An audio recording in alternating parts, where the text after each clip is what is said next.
Good evening to everybody. We'd like to thank Maureen and Colin Franco for sponsoring the Dvar Torah for this week, Parsha Shemot. And it's for a very special occasion. They're celebrating the marriage of their granddaughter, Hadassah Bainish, to David Moshe Solomon. That Hashem, that the couple should be Zocheh to build a Beit Ne'eman, Binyan Adei Ad. For Yisrael, they should have a lot of simcha and a lot of happiness and a lot of nachas, and that everything that you want for them should materialize, and that from all your family, that you should know only simcha and nachas.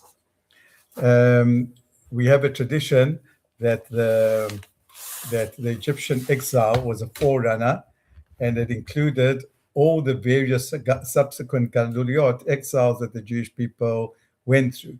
We basically have 4 exiles: the exile of Babylon, the exile of Persia, the exile of Greece, the exile of the Romans, which has carried on basically until now. But all of those very features of the galut, of those exiles, were encapsulated and were rooted in the first exile that the Jewish people had. And so many times, if we want to know what the future galuyot were, that they should terminate quickly, or to understand the root principles of the galut, so the place to find it is actually in the galut of Mitzrayim.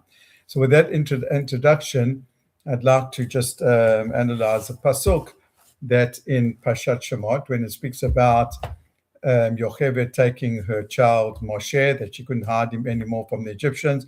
She put him into a basket and she put him onto the Nile.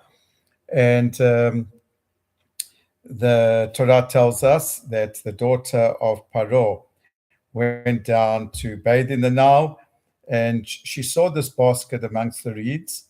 And what she did was she sent her maidservant to take it. And when she opened the basket, so she saw a child, and behold, a boy was crying. The Hebrew is she saw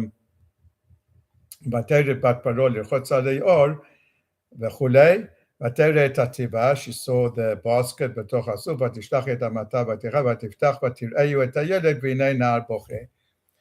So grammatically, does it make sense to say, and behold, a boy was crying? Shouldn't it say, and behold, that she heard that the child was crying? But she saw him crying. You don't see voices, you see and you hear voices. So obviously the crying must have been that you heard it.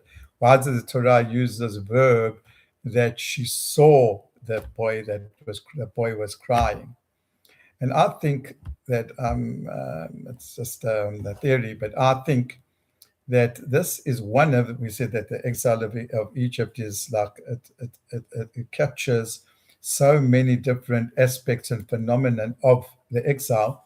And I think this is one of them. The idea that sometimes the Jewish people suffered so much that they couldn't even give expression to their crying and to their pain. That's how bad it was. Now we know that, let's say, take the cases of the Holocaust.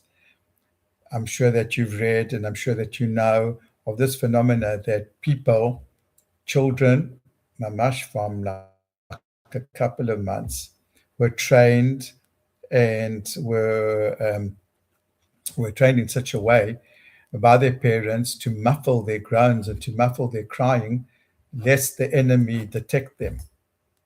It happened in the Holocaust. It happened when the Jewish people left. The remnants that they came from the hell of the Holocaust, and they were smuggled across the mountains, etc., to go towards Eretz Israel. And then it was a very dangerous situation. And then again was another example of where children were, either they themselves were muffled so that they shouldn't give away the place. That what could have been what Yocheved did. Or it could be Tzipora Yocheved, or it could be that just it was trained that in order that the Egyptians shouldn't detect the child, so therefore they were trained, or their muscles or whatever, that they shouldn't make a sound. And that's what the Torah saw. It expresses this over here, this idea of pain. And that, look at what happened with Paro's daughter. She saw this boy. She didn't hear the voices. They meant the voices were muffled. But she saw that by the way that the child was, his eyes and the way his mouth, etc., were moving, you could see that he was crying. And I think if we take this this idea a little bit further, this idea that our enemies don't even give us a chance, they don't even want to let us cry. I think that we can take it one step further. You can say, if you look at, let's say, the war that there was from Simchat Torah 2 years ago. So you hear the Jewish people in such agony after the horrors and the rape of the barbarians of the Arabs, what they did to us, the barbarity, the animal mamash, worse. And then what you do is you see that people would put up posters, both in Eretz Yisrael and both in Chutz La'aretz, and the people not even, they couldn't bear to allow the Jewish people to express their pain even. And they would tear down the posters of people, the little children. They wouldn't allow the Jews to express, not only that they shouldn't, that to inflict the pain, but not even to allow the Jewish people to express their agony at the pain. That's what the galut is. That's one of the features of the galut. And the sophisticated, in inverted commas, people like the European Union, at the Eurovision, they didn't even allow certain songs in which we wanted to express our agony through song, because they call it too political. That is exactly the ugly, disgusting aspect of anti-Semitism. As the ambassador to the United Nations said, the terrorists in suits, people who are so academic, who are so polite, who speak so nicely. But this is the feature. The feature is that sometimes, simply, the daughter of Pharaoh saw a little boy, and she saw he was crying, not that she heard she was crying. That's part of the inyan of the galut. And Baruch Hashem, that we now return to Eretz Yisrael, and not only can we react with crying, we can react in self-defense, we can express our emotions the way that we want to, if we want to. But that's part of the breaking of the galut.